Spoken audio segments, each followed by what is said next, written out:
So during my transition from the NHA, I became a member of AHIMA. And that's what actually helped me compare what I was getting from the NHA to what AHIMA was giving me. So I did my certificate program, and then at the end of my certificate program, we're going back to 1998. At the end of my certificate program, the school that I was going to advertised what was called a national coding exam. So I was like, ooh, I have this certificate of completion, but I want the national coding exam. So the organization that they partnered with at that time was the NHA, the National Health Career Association. And, they promoted the test as something being very rigorous and something that would basically solidify you.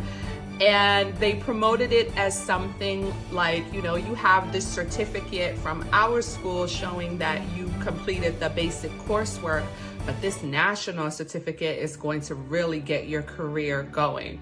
So I did the national certification. I studied for it. I crammed for it. From what I remember, it was, at the time, because I was entry level, it was a difficult exam at the time.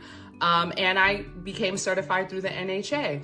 And I remained certified through the NHA for over a decade. I think a large in part out of loyalty. It was the first organization that I was nationally certified through, and I held on to it.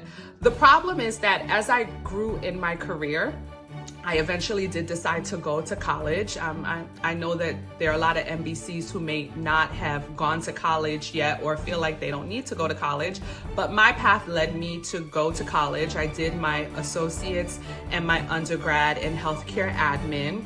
And as I grew professionally, and I'll talk about my career journey in subsequent videos, obviously I wanted to make sure that my skills remained current. So when you become certified through most organizations, they require a recredentialing process. And usually that recredentialing process involves you obtaining CEU credits and then taking certain exams to renew your certification. So NHA did have a system in place for that. The problem was, as I evolved professionally and there were certain things coming down the pipeline like ERX, EMR, ICD-10, every time I recertified with the NHA, I felt like the coursework that they were giving me was not on par with the evolution of the industry.